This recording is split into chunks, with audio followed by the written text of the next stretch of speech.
Eagle News Canada, I'm Anthony Sevilla, coming to you from Vancouver, British Columbia, bringing you news and commentary from across the country. Here are today's stories. Remains of 215 children found at a closed Canada Indigenous boarding school. Italian Canadians receive formal apology from Prime Minister for treatment during the Second World War. Quebec to start vaccination campaign for young people aged 12 to 17.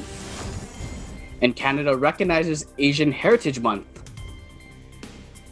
And curfew is officially over in Montreal. And we go to sports, and we get the latest NBA news. Now to the stories. The remains of 215 children have been discovered on the grounds of a former boarding school set up more than a century ago to assimilate Canada's Indigenous peoples, according to a local tribe. A specialist used ground-penetrating radar to confirm the remains of the students who attended the school near Kamloops, British Columbia. The Tecumloops Tshakwa tribe said in a statement late Thursday. Some were as young as 3 years old, said Chief Roseanne Casimir, calling it an unthinkable loss that was spoken about but never documented by school administrators. Its preliminary findings are expected to be released in a report next month, she said. In the meantime, the tribe is working with the coroner and museums to try and shed the further light on the horrific discovery and find any records of these deaths. It is also reaching out to the students' home communities across British Columbia and beyond.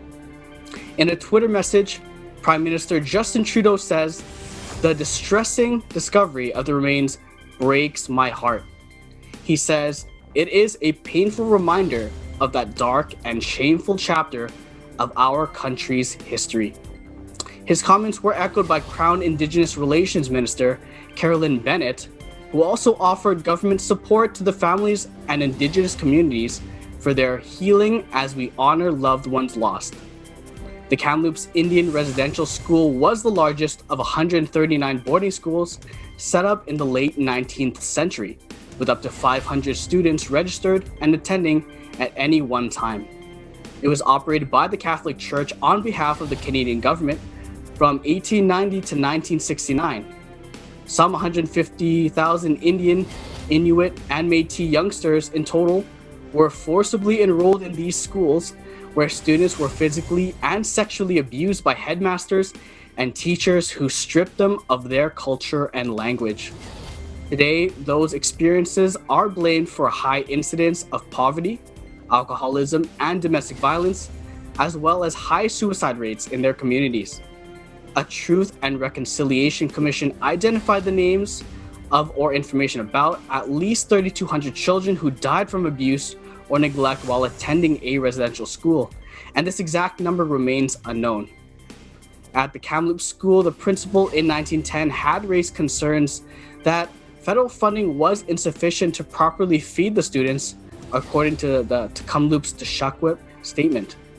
Ottawa formally apologized in 2008 for what the commission later termed a cultural genocide as part of a 1.9 billion Canadian dollars settlement with former students. Prime Minister Justin Trudeau offers a formal apology to acknowledge the harm caused by the internment of Italian Canadians during the Second World War and to honor those families of those who were affected. Here's Eagle News correspondent Ashley Sackmar with more. On Thursday, May 27th, in the House of Commons, Prime Minister Justin Trudeau issued an apology to the families, descendants, and community of Italian Canadians who were placed in internment camps during the Second World War, when Canada went to war against Benito Mussolini's fascist regime in Italy on June 10th, 1940. Here is the Prime Minister with the announcement. I rise in this House today to issue an official apology on behalf of Italian Canadians, on behalf of the Government of Canada, for the internment of Italian Canadians during the Second World War. To the men and women who were taken to prisoner of war camps or jail without charge, people who are no longer with us. to hear this apology.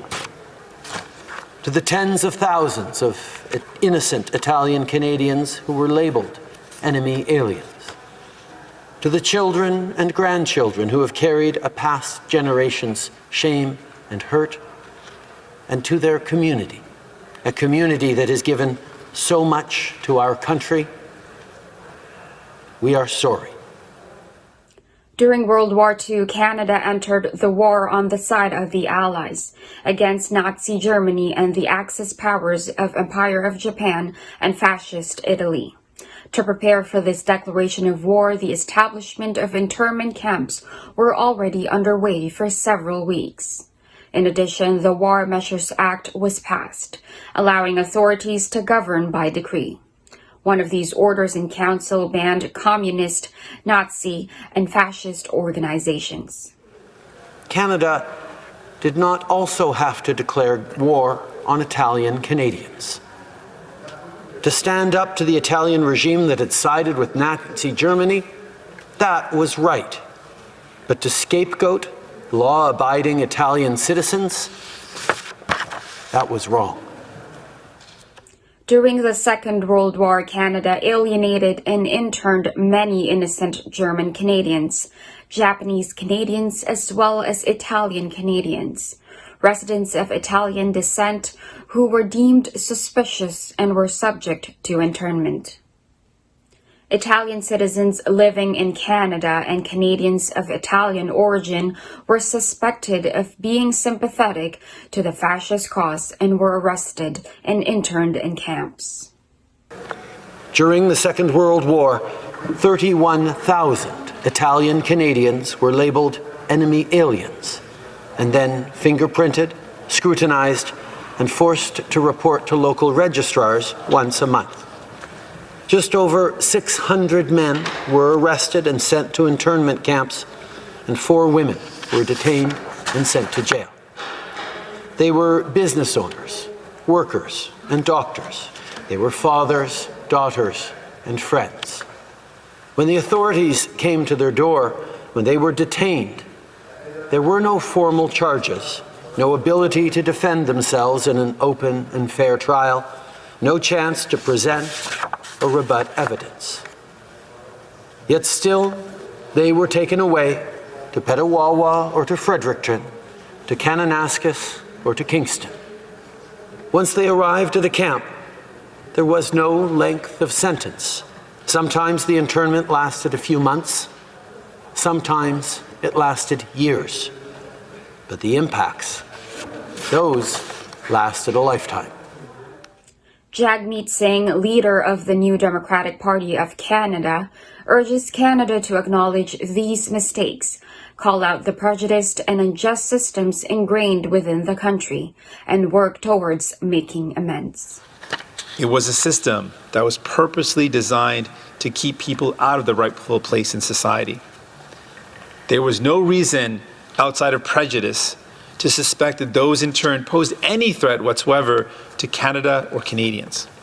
Canada must act to right these wrongs of the past so we build a fairer and more just future for all.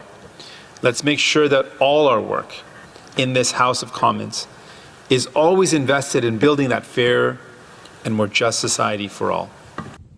In Toronto, Ashley Sakmar, Eagle News, we live in interesting times. Quebec Minister of Health Christian Dubé announced his details of the vaccination program campaign for young people aged 12 to 17. Eagle News correspondent Andre Lejoie reports. The Minister of Health and Social Services, Christian Dubé, today unveiled with the Minister of Education, Jean-François Roberge, and the Minister of Higher Education, Daniel McCain, the details of campaign vaccination program for young people aged 12 to 17, which will begin shortly. The Committee of Immunization of Quebec recommends that, in light of the new very promising data concerning this specific group, the minimum age of administering Pfizer vaccine be lowered to 12 years. In the clinical trials after 2 doses of the vaccine, which will be approved by Health Canada for patients aged 12 and over, the vaccine efficacy is very high, almost 100%. For those of age 12 to 17, it's the attained age that will be considered when receiving the vaccine, not the year of birth. From May 25th to June 23rd, various modalities will be offered to young people and their parents to meet their needs. Sites of facilitating access for families such as the Vaccination Facilities Service by car or bicycle at the Circuit Gilles Villeneuve, and by car at Montreal Trudeau International Airport, vaccination organized in collaboration with the school during the weeks of June 7 and 14. Health and Social Services Establishment will be responsible for organizing the vaccination of young people attending school and assuring that the students and their parents receive the relevant information. In most cases, students will benefit from the Transportation Operating Vaccination Center. In some situations, mobile vaccination will be offered depending on the organization of the local services.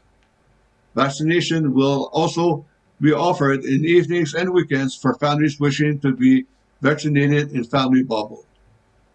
As with all group age, it is desirable to achieve vaccination coverage of 75% for the administration of the first dose in young people 12 years of age and over. Vaccinating young people between the age of 12 and 17 will take us one step closer to a return normally, says the Jean-François Roberge, Minister of Education. Vaccination of this group will therefore contribute to collective immunity while improving the overall vaccinations coverage in Quebec and thus promote a more rapid return to normal life. Young people between the age of 12 and 17 who are living with a chronic illness are particularly encouraged to get vaccinated because they are at risk and greater risk of complications. It should be noted that the information tools necessary to inform consent will be provided to young people and their parents. In addition, a COVID-19 vaccination consent form must be signed by the parent or legal guardian of a young person under the age of 14 being the age set to be able to consent. Reporting from Ottawa, Canada, this is Sandra Lachman for Eagle News. We live in interesting times. Canada recognizes Asian Heritage Month to celebrate the achievements and contributions of Canadians of Asian descent. Here's Eagle News correspondent Rosalind Gaviola with the details. Asian Heritage Month is an opportunity for all Canadians to learn more about the many achievements and contributions of Canadians of Asian descent who throughout our history have done so much to make Canada the amazing country we share today.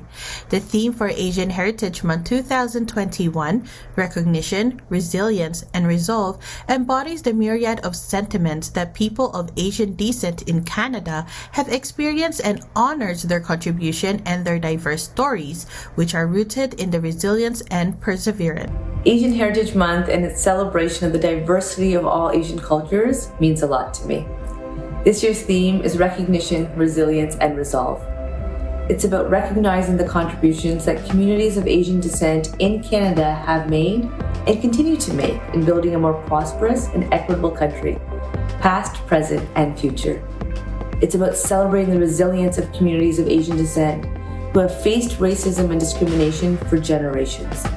And since the COVID-19 pandemic hit, we've seen a devastating rise in acts of anti-Asian racism, in addition to the disproportionate impact the pandemic has had on certain segments of society, including racialized and young Canadians. And finally, it's about resolving to do better. We must all step up as allies and stand together against xenophobia, hate fueled by misinformation, and all forms of racism and discrimination. It is also a call to action for all Canadians to come together to combat all forms of anti-Asian racism and discrimination. Rosalind Gaviola, Eagle News, we live in interesting times. Curfew in Montreal has been officially lifted, and Montrealers are delighted.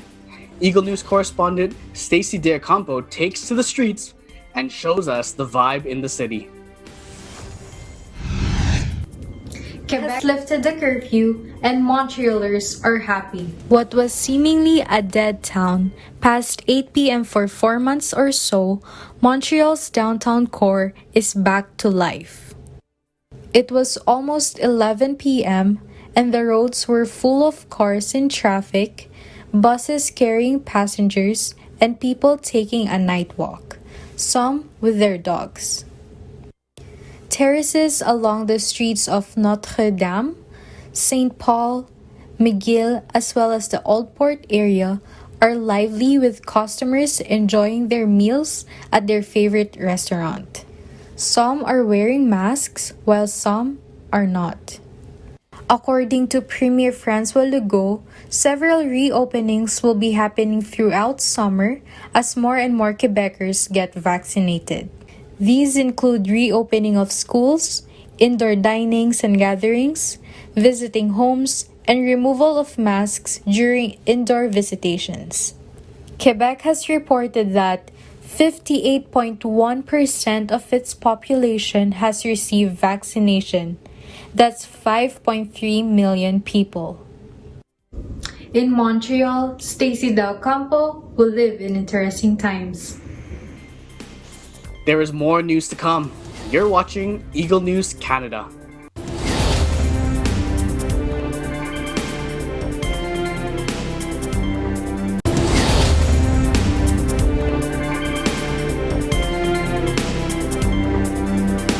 Welcome back. You are watching Eagle News Canada. I'm Anthony Sevilla from Vancouver, British Columbia. Now for some NBA playoff highlights. Trae Young continues to befuddle the Knicks defense as the Hawks take a commanding 3-1 lead at Madison Square Garden. Plus, Chris Paul helps the Suns even their series with the Lakers. Joining us is Eagle News correspondent Tenny Samage from New York with tonight's NBA highlights. Hello, Tenny. How's it going? Hi, Anthony. Well, things don't look good here in New York as the Knicks can't seem to find an answer to stop Trae Young and the Hawks. The Hawks defeated the Knicks in Sunday's matinee, and Trae Young wants to get things done as the Hawks return to Madison Square Garden, where Young is not well liked by Knicks fans. Plus, your boy, RJ Barrett, the Canadian, hopes that the Knicks will fight to stay within at least to go up 3-2 in the series. Plus, we have Lakers and Suns where injuries are plaguing both teams as Chris Paul's shoulder injury continues to bother him. Plus, Anthony Davis's groin injury seems to be difficult for the Lakers to navigate, according to LeBron James. Let's listen in to Trae Young, RJ Barrett, Chris Paul, and LeBron James.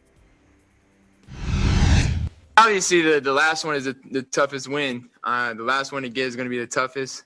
So for us, we know they're going to probably be a little bit more physical, be more aggressive, play with a lot more energy. But I mean, for us, we got to do the same thing. We can't just be complacent with what we've done at home. We got to bring even more energy on the road.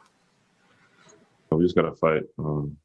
48 minutes. We just got to play hard, and we can't let them go on those runs. I think they went on a little bit up and one at the end of the second, but then we were able, to stop that. And then the third, when they went on their run, we weren't able to, really stop it. So we just gotta, we gotta be the aggressive. I think we were the aggressive in the first half. We got good results. It was an afternoon game, and I have a couple more days of rest. That's the only way they say I can treat what's going on is to be rested. And so I'm just glad that me and Coach got the relationship where we can have that conversation. And we talked about it. And told the guys, I said, I don't know if it'll be 2 minutes. I don't know if it'll be 32 minutes, but I feel like I got to try to give you what I got.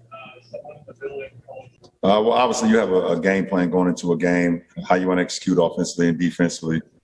And, the one thing that you can't predict if one of your, focal points go down. And obviously, That was big for our team, and being able to try to adjust on the fly after having a game plan was challenging for us. And but more importantly, the health of AD is what's most important for our ball club. Game 5 of the Hawks and Knicks series resumes on Wednesday at Madison Square Garden. The Lakers and Suns will meet in Phoenix Tuesday night in New York. Tenny Sumagi, Eagle News. We live in interesting times. Back to you, Anthony. So Tenny, Ice Tray keeps burning your Knicks, and Knicks fans don't like him. How do you think he will fare with the Garden crowd on Wednesday?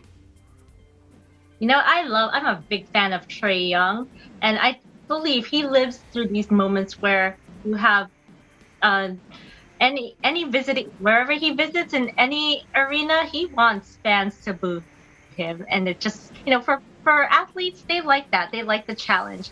And I think, I don't know if you know about 90s basketball, Anthony. Were you born around that time? When Reggie Miller was the Knicks killer during the playoffs. And he's probably one of the most hated NBA players in Knicks history. So that kind of, Trae Young reminds me of Reggie Miller at that time. And he wants fans to hate him. I just hope that there aren't any delinquent fans trying to spit at him or throw popcorn at him or any water bottles at him. I hope Knicks fans will be in their best behavior, just light boos or heavy boos at Madison Square Garden Wednesday. But I believe that if the Knicks don't have any answers for Trae Young and the Hawks, they will be sent packing. Well, I saw the game, like Madison Square Garden. It was loud, but obviously Trae Young, competitive player, drew into the crowd.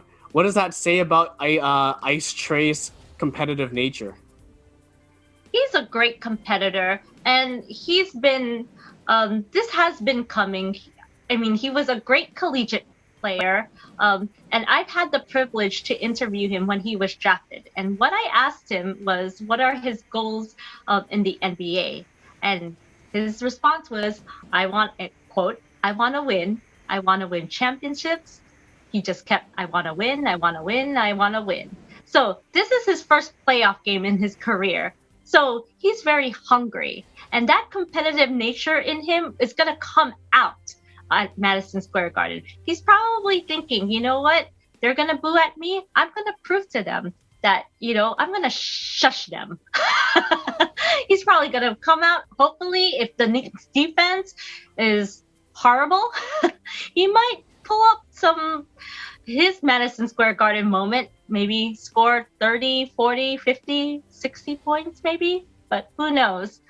Definitely Madison Square Garden definitely has some sort of aura that gets players to have their best performances at the Garden. I don't know what it is about the Garden, but we go back to the Knicks. What do the Knicks have to do to get back into the series?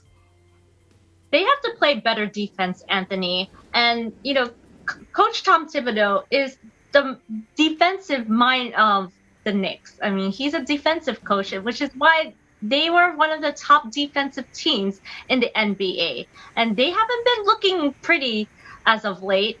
And I think that's the number one key, is to try to stop not only Trae Young, but you're having John Collins, Danilo Gallinari, the former Knick. They're scoring big time for the Hawks too. If the Knicks defense are trying to stop Trae Young.